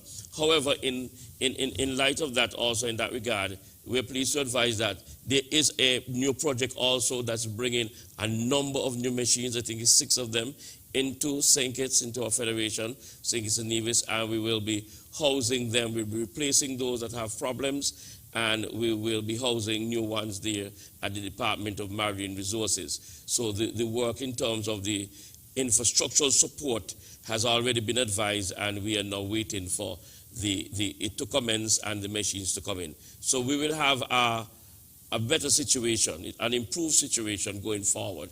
But in the interim, we will continue to provide, even if it means we have to continue to transport the ice there to the Old Road Fisheries until the machine is back up or the new one has arrived. In that, Mr. Prime Minister, we had the caller who explained his situation to you and has asked how he can arrange to get his $500. Well, the caller must first make an application. The application form can be had from the Ministry of Sustainable Development or from government headquarters. I'm sure we will find forms at the office of the Prime Minister. In terms of the concern regarding the account, I think that was part of what appeared to be challenging to him, that he did not have an account at a material time, the lady left, and so on and so on. We make payments by check, and those checks can be collected at the Treasury. Of course, now that you have an account, once your application is successful, you can indicate on the form or in a letter to the Accountant General that you wish your monies to be paid to a particular bank and give the account with respect to the bank. And that will be complied with. So the payment part is easy. The first step, though, is to get the application form, fill it in or get some help in filling it in, and to submit it. And the rest of it should be relatively straightforward thereafter. We have a question here, well, 2 questions. One asking, when will the Fresh Start program start? And also, when will NHC start building houses? Well, the NHC, the housing program, and the Fresh Start programs are all continuing. So they never stop in a complete sense. They may have particular allocations for a year, and once those are finished, those amounts are drawn down. Sometimes they are drawn down quickly, sometimes it's over a prolonged period. Then when another tranche becomes available, then the system continues. We have committed $5 million for the Fresh Start program, and that monies basically should be available within the development bank. I don't know the stage of the drawdown. So pending that, that facility is there. With respect to the NHC at the current moment is finalizing houses in St. Peter's and at the Wellington Road complex. So again, this is an ongoing matter. This year, on account of COVID and some other issues, the program did not start in the intense way that it would normally be across all 8 constituencies in St. Kitts and Nevis. We are hopeful that come next year, the NHC would restart its housing program in earnest. Some questions here for Mr. Farrier, and the first one asks, good night, what about the street vendors who are selling clothes? Where will they be placed? We also have someone who asks, would small vendors that will be using Lower Shear Lane have to pay a rental fee? And would they be able to do vending in the evening? And also, would small vendors that will be using Lower Shear, oh, that's the same question, sorry. And how much food trucks can hold in the area? But you addressed that already. I think you said about 6, depending on the size, 6 to 8, depending on the size. So if you can address the others about those who are selling clothes and the rental fee at Shear Lane, and if they will be able to do business in the evening. With respect to vendors selling clothes, there are available stalls at the Amina Craft Market. So I'm asking that these types of vendors contact the Ministry of Tourism to see if there's any available to register there for the available stalls. With Lower Shear Lane, I must admit it would need enhancing for security reasons. Right now, Lower Shear Lane is being prepped for cooked food vendors. These vendors normally get their food off in a 3-hour period. And so to have food vending there at night will take a bit of an adjustment for us to put in the necessary measures to make sure that the area is safe, the area is healthy, in terms of cleanliness. And so something to consider, but we will still have to work with our partners in agriculture who's managing the area, and basically the security forces, Superintendent Henry, to make sure that vendors are comfortable wherever we put them. And did you speak to fees? Will there be fees at Shear Lane? Based on the trend, we want the vendors to be comfortable in their new place before they start to worry about fees.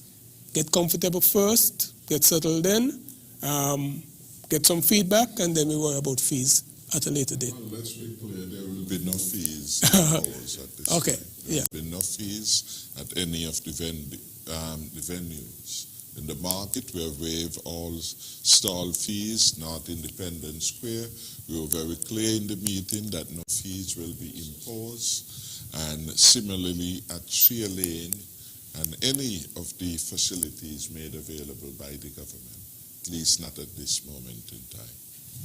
We have a question asking if any consideration will be given for the bank moratorium or a reduction in 5% interest to build.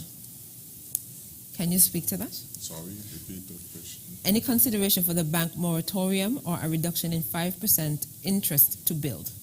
In relation to the bank moratorium, we have put that. In fact, I have written to the governor of the central bank. That will come as a result of decision-making by the Monetary Council. And at the last meeting, we did indicate that we are supportive of an extension of the moratorium with respect to bank loans. The governor has undertaken to do the necessary evaluation and to come back to the Monetary Council before September, because the existing moratorium goes until September. So he will come back in due course, having completed the studies. But the wish of the Monetary Council is that there be an extension, and we are allowing the bank to do the necessary analysis and to come with a recommendation as to how long and the form in which it will take. So that is on the table, and it is a work in progress. And before the completion of the program now in place, we will have better information to advise the public. I would say at its peak last year, we were advised that about 25,000 applications for moratorium, that is deferral of payments, were received, and the total value of the loans were about $5 billion. So it's a significant sum of money and assistance that has been provided to persons. This person is asking, if someone has a deformed hand, can they apply for assistance, and where do they apply? I'm trying to get a pitch what it is. Well, that's if it is that they wrote. If a person has a deformed hand, is they speaking to a limitation? Might be speaking to a disability. The disability. Well, maybe suggesting that they cannot work because of the situation. And we did say that families with disabilities would be assisted. I would recommend that that person or some person on his or her behalf should visit the Ministry of Finance, collect the necessary application forms, or through social development, because that ministry is also assisting us with respect to this particular aspect of the program, and they will get further guidance with respect to that. Genuine cases of assistance will all be met. That assurance I can give. There are multiplicity of what we call safety net programs, the PAP, the $1,000, etc., and the others that have been there. And so it will be an opportunity for persons to explore and to seek the best option that is available. And that is why we have incorporated the involvement of the Department of Social Development in assisting us with this area of the stimulus package. This person is saying, Mr. Prime Minister, today I heard on the radio that solid waste workers have not been paid since March. Is there any truth to this? If so, please explain. There is no truth to that, really, and you will always have this mischief being peddled. What I would say is that up to today, the Ministry of Finance made available to the Solid Waste Corporation up to last Friday. My understanding is that funds were made available. The Ministry of Finance continues to support the Solid Waste, CASPA, and a number of other state-owned enterprises that have fallen into difficult times, largely as a consequence of the pandemic. There are scheduled payments and criteria by which those payments can be drawn down. Clearly, there must be discipline in the utilization of public funds. But I am aware up to today I was in conversation with the Honorable Gene Hamilton, and he assured me that the resources had been made available by the Ministry of Finance. It's for Superintendent Henry, and the person is asking, what's the situation with persons who sell barbecue in their community? Is that still allowed? Yes, if you are in your community outside of the town center, you'll be allowed to carry on your vending activity, so long as you're not causing any obstruction to the sidewalk or street in the area in your community where you're operating from. Mr. Farr, you might have mentioned this before, but if you could quickly just repeat, they want to know what's the time frame for the completion of construction at North Square Street. And I know you spoke to partners, I don't know if you named them, but which agency is coordinating the construction effort? Okay, let me start with the agency coordinating the construction effort. That's the Urban Development Unit in the Ministry of Public Works. As to the time frame, it's as soon as we can get it convenient for the food trucks to be in. So we are trying to work our best, possibly in 2 weeks' time. This person says, greetings to the esteemed panel. Brimstone Hill Fortress has increased the entrance fee from $10 to $15 during this unprecedented global pandemic. The question is, can this fee be subsidized to ease the financial burden with international travelers? I am not sure why we would want to subsidize international travelers. People have visit. This is a internationally acclaimed site. It is one of the inscribed as a World Heritage Site, so it's one of the top sites anywhere in the world. And therefore, there is a price quoted in US. If the question is well put in relation to international travelers, I could not see a policy prescription which says that tourists come to visit and we need to subsidize their going and trips, etc. So that has not been put to us. Let's see what the market will bear in relation to that matter.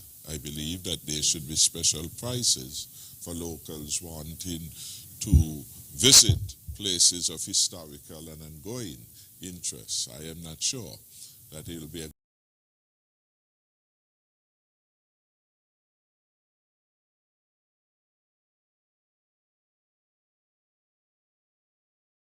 good policy, not for persons or an entity like Brimstone Hill to recover some of the cost of its operations by charging reasonable fees. And the reasonableness, of course, has to be tested in the marketplace. This person writes, good night, I have 2 questions. My first question is for the Prime Minister. If a person is allergic to the PEG in the vaccines and they can go into anaphylactic shock, would they be considered to get a check from the government because they want to work, but they cannot take the vaccine? And would you consider them for money, to get money from the government? The next question is for Superintendent Henry. They are stating that they're seeing some big businesses with their workers not wearing their masks properly. Some persons who are by the bars are not following the COVID protocol. Also, I think you need to raise the fines if persons break the curfew to $50,000 or 2 years in jail. Anybody can go first? Well, in relation to vaccine, anyone who is saying that he or she cannot take the vaccine must be able to justify it on health or some other grounds. And that will be the first step in relation to that. I am not sure of the connection between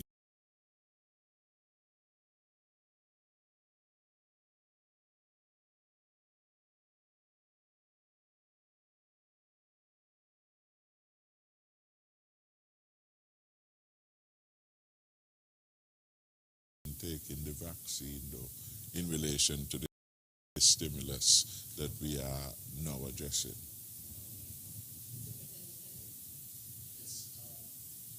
Been enforcing the regulations with respect to the wearing of masks, particularly at bars. To date, we have issued 371 tickets for COVID-19 offenses, and of that, I don't have the breakdown for bars, but a good number of that number were issued to persons at bars and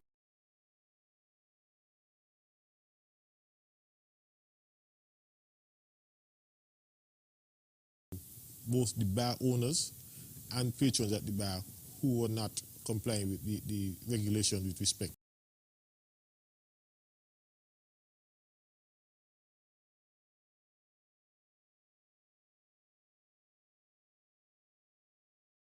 to bars. So we have been enforcing where we see infractions.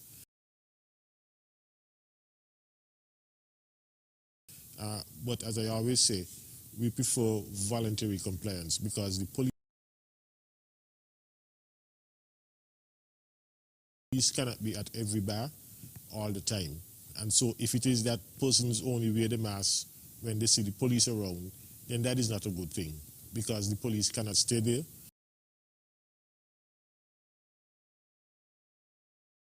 And when the police leave, they take off the mask. So we prefer voluntary compliance, but where we find infractions, we enforce the law by issuing tickets appropriately. Prime Minister, can we get an update on the Christina Monument? What's the estimated time for completion?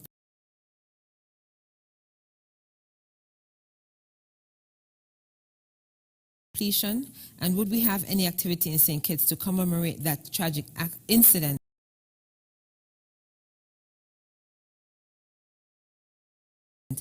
For this year?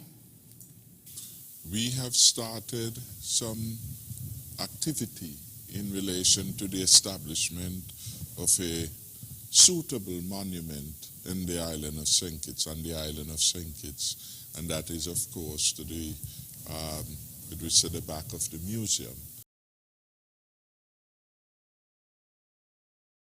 Place has been identified with the assistance of the leadership of the building board. A contractor has started. I am not sure how far they have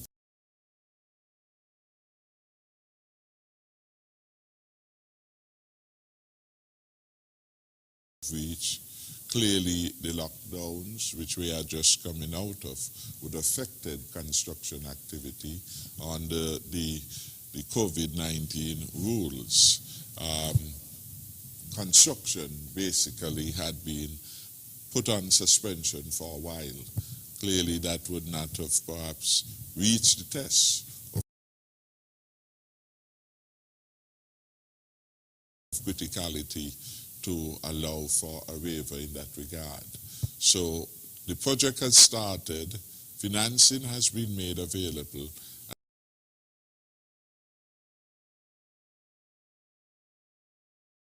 and at some future date, we will be able to give an update as to where that particular monument is. So the good news, we have started and we will finish it. And we will give an update shortly with respect to that. In fact, I asked the chairman of the building board to provide an update on that particular project. This question, this person will, good night, Mr. Prime Minister. I must say that you try to look out for everyone, but what about the people at the ferry terminal? The bar owners are having it very hard. Well, the bar owners, we offer one, a waiver with respect to all of the fees. We did say that would become due in relation to their use of the facilities there. We did in our stimulus package provide for the extension of support in terms of water uses. We did, in relation to the stimulus package, provide for a deferral in terms of the electricity bills, so that provides some easement. In other words, for the period of the deferral, your payments basically need not be made. And so we have given that, I think, for a period of 6 months. So that also benefits them. Equally to those who qualify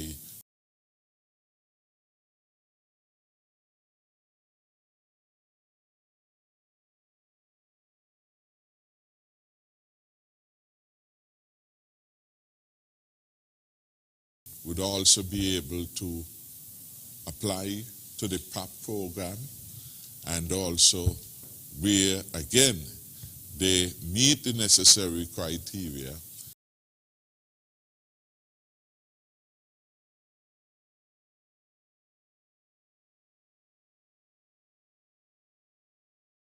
there is the option of the $1,000 stimulus.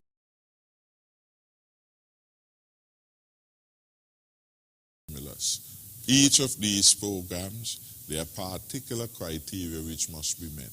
And any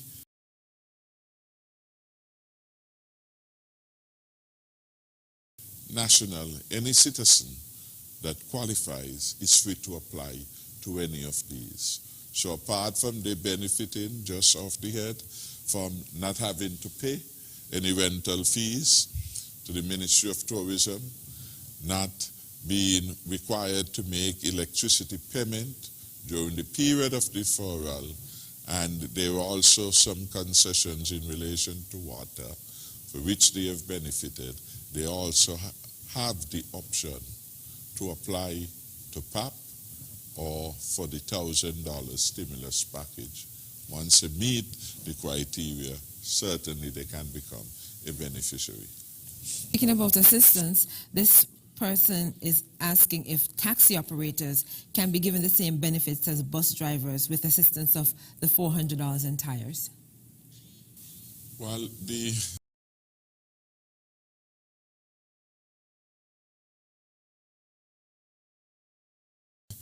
taxi operators already receive substantial benefits, including duty-free concession on purchase of their vehicles every 5 years, and there are other benefits which they have. As we look at the model going forward and the program, we certainly will do the necessary examination of what can be done. At a particular moment, a special case was made for the taxi operators, and so they were given certain benefits at this particular moment in time. Collins, this person is asking you to address allegations that fisher folks have not been paid for months. If you could shed some light on that matter. Currently, we do have a delay in the payment of fishers from the Bastia Fishing Complex. The lockdown would have created some challenges for us in terms of the necessary submission and the process. But that matter has been regularly checked to ensure that we can get the payments done. You know, the submission was made, we would have reviewed, we would have done all the checks to ensure that it is being handled properly, and we are waiting now on the release from the Ministry of Finance, and the fishers will be paid. So it's a matter that is being addressed. I think it's 2 months they're outstanding. We have this person making a suggestion. I don't know if it's something you can speak to. They wrote, "Good evening. I would like to commend the Prime Minister and his team for the efforts that they are making to create an organized way for the vendors to ply their trade. I want to suggest, in addition, that the Bureau of Standards, the Ministry of Health, and Consumer Affairs be involved in the discussions even before the rollout of the vending areas. This is to ensure that food safety is maintained and all environmental health protocols are practiced, both at vending sites and where food is prepared at the homes of these vendors." Well, clearly, it has always been an interministerial approach. We have involved health in this matter. At every site, the environmental health people have been a part of it. They have, for example, of North Street been there, done some spraying, done some sanitization. They're expected to do the same at the Shear Lane, etc. Every site that we have used, again, because health is so pronounced in everything now, and safety is so pronounced, that we attempt to involve multiple stakeholders, multiple agencies. That is why in my statement I commended, for example, UDC, that has been involved through the instrumentality of Ron Body. We have sustainable development charged with the duty of spatial development, organizing spaces and determining suitability of spaces for particular activity. We have Mr. Farrier, who is here and who has been doing an excellent job and who has a big vision and big dreams about our country and our city. So we have been involved in them. We have involved Public Works. So almost every agency that needs to be there. Obviously, those who are engaged in food handling, servicing of food, should have food handlers permit. That again goes back to health. If people are, of course, producing and involved in agro-processing, clearly that may be a role for the Bureau of Standards to do check and determine certain content, etc. The Ministry of Agriculture and they, in terms of the agro-processing performances, should and would involve the Bureau of Standards. There's room for everybody, and there's no exclusionary policy on the part of the government in terms of the forward progress of the country. And so if there's someone at the Bureau of Standards who want to be part of the committee, we welcome them. And clearly there will always be room for the various views and the various interventions to help us get to the best place in the fastest way and with the best results for the people of St. Kitts and Nevis. And finally, this person is asking, given Monday and Tuesday are holidays, if someone is traveling on Wednesday,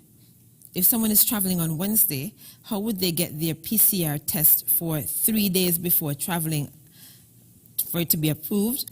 And will the Bastille Health Center be open for the swab? And will the labs be open to process on the holiday? Can you speak to that? I will be able to answer.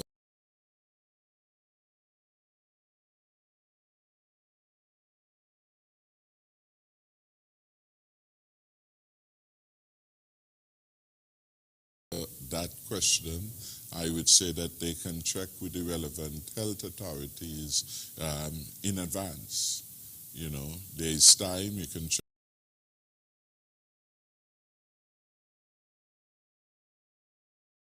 with the Ministry of Health. Today is only Tuesday, so you have all the other days before the holiday comes in to check with the health professionals, to check with your personal physicians, and I'm sure these things can be arranged. Yes. The lab and the health center facilitated persons who wanted to be tested, but the fees were a little more.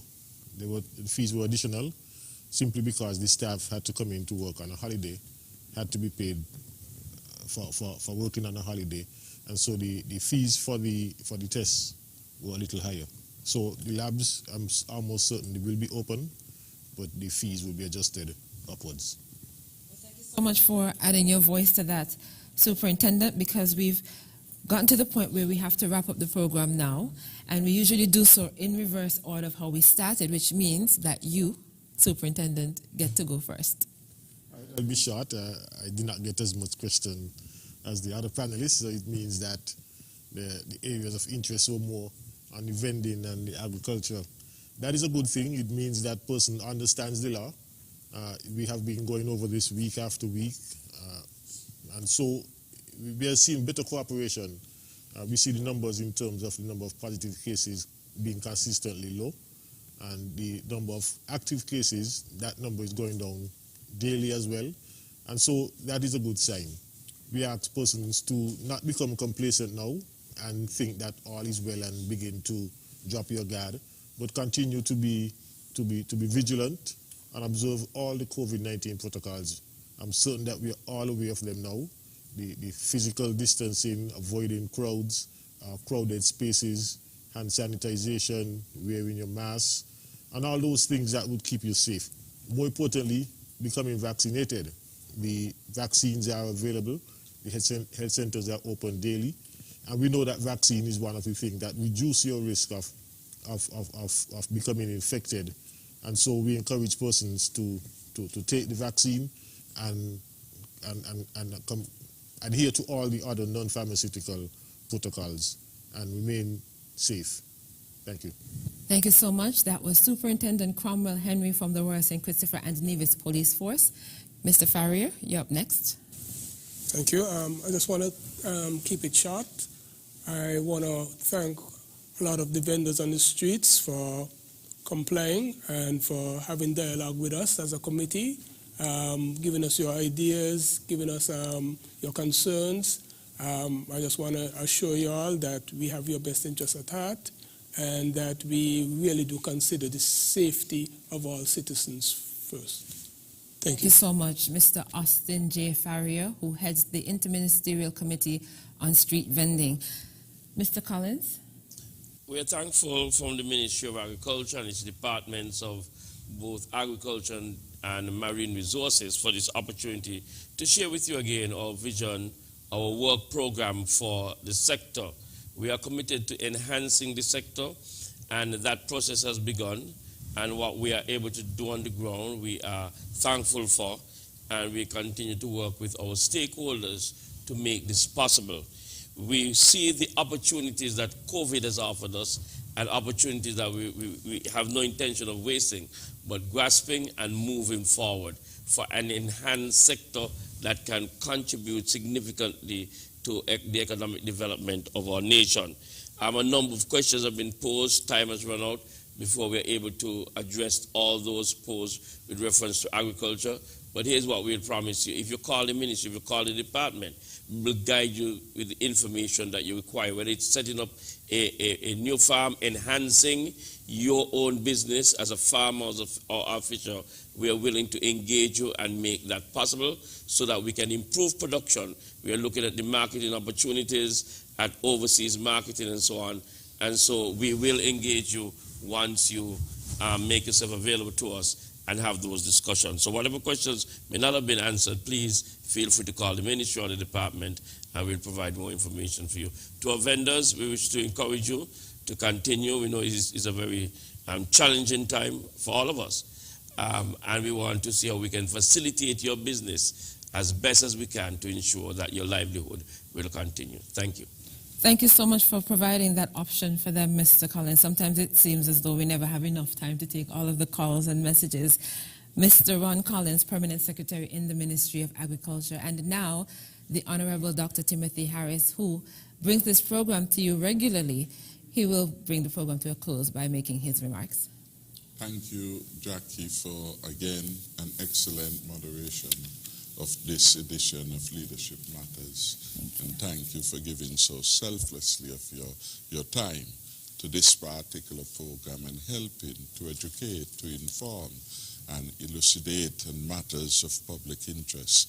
I want equally to say a hearty thank you to the panelists who have come and added value in terms of public information, in terms of sharing policy perspectives and the implementation of policies that should advance the people of St. Kitts and Nevis. So I commend Permanent Secretary Ron Collins. He has brought a lot of energy, a lot of organization skills to advance and to further build out the food security agenda of the government and people of St. Kitts and Nevis. Significant developments have taken place, expansion of land services, the provision of free inputs, the treatment of animals through the dermatophilosis program. Yes, I want to thank him for that, providing free inputs to crop farmers, free inputs to our fisher folks. This has been perhaps one of the best years, well, last year and this year, in terms of delivery of tangible support to the farming and the fishing community, and we are not yet done yet. And so we would want to continue.